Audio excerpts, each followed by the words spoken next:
Electric charges and fields वाले chapter से JEE mains 2022 में पूछा गया ये क्वेश्चन है और हमारी इस वीडियो सीरीज का question number 13। A spherically symmetric charge distribution is considered with volume charge density varying as rho equal to rho naught bracket 3/4 minus small r by capital R for r less than or equal to capital R and rho equal to 0 for small r greater than capital R, where small r is the distance from the center O as shown in figure। ये small r जो है इसके centre O से distance है, ये हमारा एक point P है। The electric field at point P will be, तो पॉइंट P पर हमें इलेक्ट्रिक फील्ड निकालना है। तो सबसे पहली चीज जो इस क्वेश्चन में समझनी है वो ये है कि जो चार्ज डिस्ट्रीब्यूट किया गया है इस क्वेश्चन में वो एक स्फेरिकल रीजन है कैपिटल R रेडियस का, उसके अंदर चार्ज को डिस्ट्रीब्यूट किया गया है और उस स्फेरिकल रीजन के बाहर कोई चार्ज नहीं है। देखिए यहां पर रो की वैल्यू को 0 लिया गया है ना, small r greater than capital R के लिए। जो भी चार्ज है वो within this spherical region है ऑफ रेडियस कैपिटल R, लेकिन चार्ज का डिस्ट्रीब्यूशन यूनिफॉर्म नहीं। चार्ज जो है इस रूल के हिसाब से डिस्ट्रीब्यूट किया गया है कि जो वॉल्यूम चार्ज डेंसिटी है वो distance of the point from the centre of the spherical region, वहां से डिस्टेंस जो है स्मॉल r उसके ऊपर डिपेंडेंट है।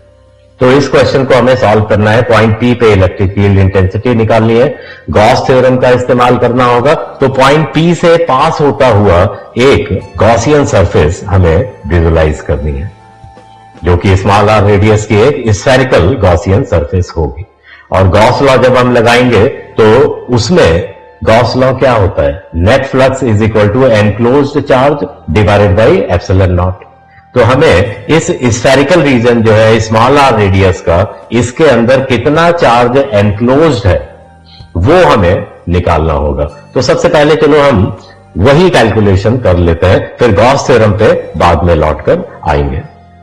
तो स्मॉल r रेडियस में कितना चार्ज एनक्लोज्ड है वो हमें निकालना है। तो उसके लिए हम क्या करेंगे, सबसे पहले एक x रेडियस का dx थिकनेस का एक स्फेरिकल शेल कंसीडर करेंगे। x रेडियस dx थिकनेस का एक स्फेरिकल शेल कंसीडर करेंगे। इस शेल के अंदर कितना चार्ज है वो हम निकालेंगे। मान लो dq चार्ज है इस स्फेरिकल शेल के अंदर, तो dq की वैल्यू क्या होगी, volume charge density multiplied with the volume of this spherical region. ठीक है, वॉल्यूम चार्ज डेंसिटी क्या है वो हमें गिवन है इस क्वेश्चन में, जिसकी वैल्यू क्या है, rho naught multiplied with 3/4 minus small r divided by capital R। लेकिन एक चीज यहां पर देखिए जरा कि स्मॉल r जो है वो डिस्टेंस है उसकी पॉइंट की फ्रॉम द सेंटर, और यहां पर हमने जो डिस्टेंस मानी है वो क्या मानी है, x। तो यहां पर हम क्या यूज करेंगे, उसकी जगह पे x यूज करेंगे। समझ रहे हो, ये मॉडिफिकेशन यहां पर हमने किया है कि rho naught into 3/4 minus x by r multiplied with volume of this spherical region. इस स्फेरिकल रीजन का वॉल्यूम क्या होगा, सरफेस एरिया।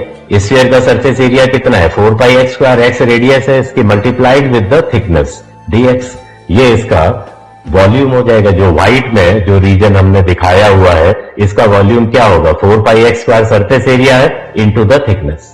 तो ये dq चार्ज आ गया इस व्हाइट वाले शेडेड रीजन के अंदर कितना चार्ज है। तो अगर हमें स्मॉल r रेडियस तक का चार्ज निकालना है तो इसको हमें इंटीग्रेट करना होगा 0 से लेके स्मॉल r तक। तो इसको पहले एक बार हम रीअरेंज करके लिख लेते हैं। चलो कांस्टेंट टर्म्स को अलग लगा लेते हैं, तो 4π रो नॉट हो जाएगा मल्टीप्लाइड विद ये जो है x² अंदर मल्टीप्लाई होगा तो 3x² डिवाइडेड बाई 4, ये पहला टर्म बन जाएगा, माइनस x² और x यहां पर मल्टीप्लाई होंगे तो ये x³ हो जाएगा डिवाइडेड बाई कैपिटल R और बाहर dx से मल्टीप्लाइड बना रहेगा। काफी मैथमेटिकल क्वेश्चन है बेस्ड ऑन इंटीग्रेशन। तो अब हमें इस स्मॉल आर रेडियस के अंदर कितना चार्ज एनक्लोज्ड है वो निकालना है। मान लो क्यू इन है वो, तो that will be integration of D Q. तो इंटीग्रेशन के बाहर कांस्टेंट टर्म्स हम निकालेंगे, तो 4 पाई रो नॉट वो बाहर आ जाएगा, और इंटीग्रेशन के अंदर क्या क्या बचेगा, 3x² divided by 4 minus x cube divided by r multiplied with dx। और लिमिट्स ऑफ इंटीग्रेशन क्या होगी, x की वैल्यू 0 से स्मॉल r तक, क्योंकि हमें स्मॉल r रेडियस के अंदर कितना चार्ज एनक्लोज्ड है वो कैलकुलेट करना है। सिंपल इंटीग्रेशन है। फार्मूला जो है इंटीग्रेशन का हम जो यूज करेंगे इसमें x raise to the power n का जो इंटीग्रेशन होता है वो क्या होता है, x के power n+1 divided by n+1।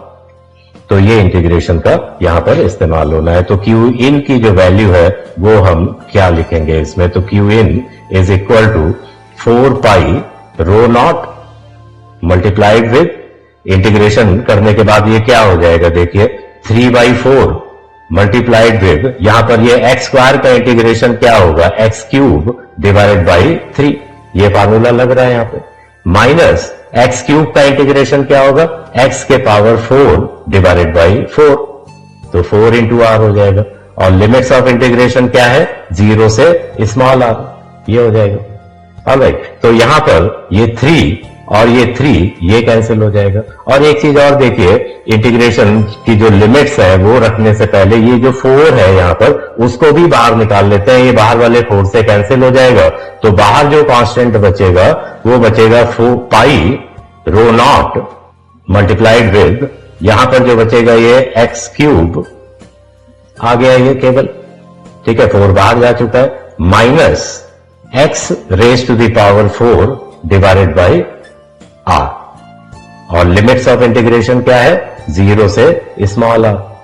तो लिमिट्स ऑफ इंटीग्रेशन कैसे लिखते हैं, अपर लिमिट लगाते हैं माइनस लोअर लिमिट लगाते हैं। तो क्यू इन की जो वैल्यू आएगी यहां पे, मतलब जो एनक्लोज्ड चार्ज है with in the radius small r, वो कितना हो जाएगा, जब हम इसमें अपर लिमिट लगाएंगे x की जगह r डालेंगे तो ये r³ हो जाएगा, माइनस r की power 4 divided by capital R आ गया, और माइनस लोअर लिमिट जब लिखेंगे तो 0 हो जाएगी। तो यही हमारा जो है वैल्यू आ जाएगी इसकी। तो एनक्लोज्ड चार्ज हमारा ये हो गया। तो इसको हम थोड़ा सा और रीअरेंज कर लें, चलो r³ बाहर निकाल लेते हैं। तो क्यू इन की जो वैल्यू आएगी पाई रो नॉट r³ बाहर आ जाएगा, और ब्रैकेट के अंदर जो है हम लिखेंगे 1 minus small r divided by capital R। तो इस वैल्यू की हमें जरूरत पड़ेगी आगे कैलकुलेशन में, ये देखिएगा, इसको हम यूज करेंगे।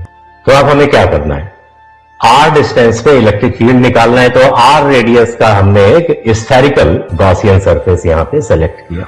तो समझिए ये कि इलेक्ट्रिक फील्ड जो है उसकी डायरेक्शन क्या है, रेडियल, और जो एरिया वेक्टर है वो भी रेडियल है, क्योंकि स्फेरिकल सरफेस है तो इसका जो नॉर्मल होगा वो रेडियल डायरेक्शन में होगा। तो जो फ्लक्स है phi through this Gaussian surface, that will be integration of E dot ds। इस क्वेश्चन को समझने के लिए हमें गॉस थ्योरम के कॉन्सेप्ट्स का पता होना जरूरी है। तो यहां पर E और ds के बीच में एंगल 0 हो गया। n कैप क्या है, ds वेक्टर मतलब एरिया वेक्टर की डायरेक्शन जो है वो n कैप है। तो E डॉट ds क्या हो जाएगा, E इंटू ds, क्योंकि cos 0 आ जाएगा, cos 0 1 होता है। अब इसमें देखिए इस स्फेरिकल गॉसियन सरफेस के हर पॉइंट पे इलेक्ट्रिक फील्ड का जो मैग्नीट्यूड है वो सेम है, तो इसको हम इंटीग्रेशन के बाहर निकाल सकते हैं। तो E इंटीग्रेशन के बाहर आ गया, और इंटीग्रेशन के अंदर जो है ये ds आ गया। तो ds जो है एक एरिया का सेगमेंट है बेसिकली यहां पे। तो इंटीग्रेशन ds का मतलब टोटल एरिया, और ये गॉसियन सरफेस क्या है, स्फेरिकल गॉसियन सरफेस है, और स्फीयर का एरिया क्या होता है 4 पाई r²। इस गॉसियन सरफेस की रेडियस क्या है, स्मॉल r। तो इसका मतलब क्या हुआ ये कि ये E multiplied with 4 pi r² के बराबर आ गया। अब गॉस थ्योरम क्या होती है, अकॉर्डिंग टू गॉस थ्योरम जो फ्लक्स है वो इक्वल है enclosed charge with in the Gaussian surface divided by epsilon not. ठीक है, गॉस थ्योरम हमारी ये बोलती है। तो फाई क्या है यहां पर, E into 4 pi small R square, ये फाई हो गया, और 1 upon epsilon naught multiplied with enclosed charge. Enclosed charge की जो वैल्यू है वो ऑलरेडी हम निकाल चुके हैं, तो उसको हम रेफर करेंगे पीछे। तो ये देखिए एनक्लोज्ड चार्ज है हमारा, ये इसको हम जो है वहां पर सब्स्टिट्यूट करेंगे। तो क्यू इन की वैल्यू हमने यहां सब्स्टिट्यूट कर दी। देख सकते हैं pi rho naught r cube 1 minus small r by capital R, तो इसको हमने यहां पर सब्स्टिट्यूट कर दिया। तो इससे पाई कैंसिल हो जाएगा। तो ई की वैल्यू कितनी हो जाएगी, यहां से देखिए आर स्क्वायर है, यहां से ये एक पावर आर की बचेगी, तो rho naught into small r cube है ये, डिवाइडेड बाई यहां से 4 एप्सिलॉन नॉट, इतनी कैलकुलेशन तो आपको आता ही होगा, 1 minus small R divided by capital R. I hope सारी चीजें सही है यहां पर। तो this is our final answer to this question. तो इसमें देख सकते हैं कौन सा ऑप्शन इसके साथ मैच कर रहा है। I think this option C is the correct option to this question. इस वीडियो सीरीज के क्वेश्चन नंबर 14 का जो लिंक है आपको डिस्क्रिप्शन में मिल जाएगा। Keep watching, thank you very much.